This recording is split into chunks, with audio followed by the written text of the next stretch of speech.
Hello guys! Welcome back to our channel. So, today po ay ipapakita ko sa inyo kung anong updates ng aking YouTube channel, kung bakit po nawala ang aking mga ads at nawala yung dollar sign ng aking mga videos dahil po ito ay na-on hold ni YouTube dahil po sa kakulangan ng aking documents na kailangan po pa pala akong mag-submit ng valid IDs na based sa pangalan ko at sa address ko the same.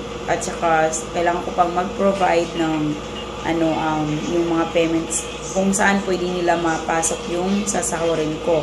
So guys, ipapakita ko sa inyo ang aking status ng YouTube. So, bye for now.